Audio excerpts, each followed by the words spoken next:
एक शिकारी ना शिकार करता था पंछियों का। जहां वो रहता था ना, पंछियां वहां से भाग गए थे डर डर के। उसके गुलेल होता है ना जो किसान लोग रखते हैं, ऐसा पत्थर मारता था, उड़ते पंछी को गिरा देता था।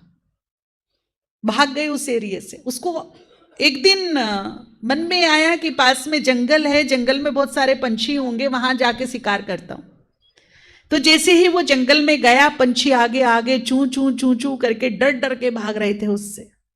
थोड़ी देर में उसने एक नदी को देखा। नदी में एक संत जी थे, स्नान कर रहे थे, बड़े डिवाइन सेंट थे वो। उनके कंधों पर, सिर पर, हाथों पर, कमर पर बहुत सारे पंछी बैठे थे। वो बड़े हैरान हो गए कि मेरे से डर डर के भाग रहे हैं और संत के ऊपर तो इतने सारे पंछी बैठे हैं। तो उन्होंने देखा कि बाजू में दाना रखा है। वो एक गोता लगाते हैं, दाना उठाते और ऐसे पंछियों को दिखाते हैं, तो पंछी उनके ऊपर आके बैठ जाते हैं दाना खाने के लिए। अब उसको संकल्प आया कि ये जाए, अभी ये जा रहा है नहा करके, स्नान करके, इसके स्थान पर ही खड़ा होकर के मैं स्नान करूंगा तो शायद पंछी मेरे आसपास भी आएंगे और मैं उनको इजीली शिकार कर लूंगा। और उसने वैसा ही किया। वो नदी में उसी स्थान पर जाकर के खड़ा हो गया और पंछी उसके ऊपर आकर बैठ गए। परंतु कुछ ही पल की बात थी, अब उसके मन में हिंसा का भाव खत्म हो गया, पंछियों के लिए प्रेम पैदा हो गया, सुरक्षा पैदा हो गई। वो उनको निहारने लगा। अब उसने भी दाना उठाया जो थोड़ा बहुत बचा था और पंछियों को खिलाया।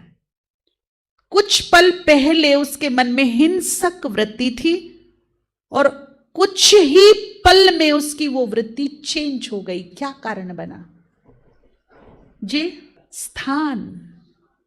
वो स्थान जहां पर वो खड़ा था, रोज महात्मा जी वहां आकर स्नान करते थे, पंछियों से प्रेम करते थे, उनको खिलाते पिलाते थे। उसमें स्थान में वो वाइब्रेशन भर गए थे। तो जैसे ही हिंसक वृत्ति वाला वो व्यक्ति उस स्थान पर गया, तो उसके वाइब्रेशन से उसकी क्या बदल गई? मनसा बदल गई, वृत्ति बदल गई।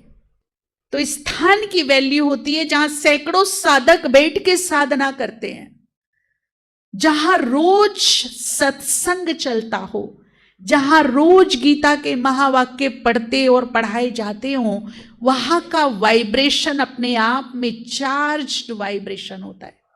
जब हम वहां बैठकर भगवान के महावाक्य सुनते हैं तो हमारी ग्रहण शक्ति एक्टिव हो जाती है।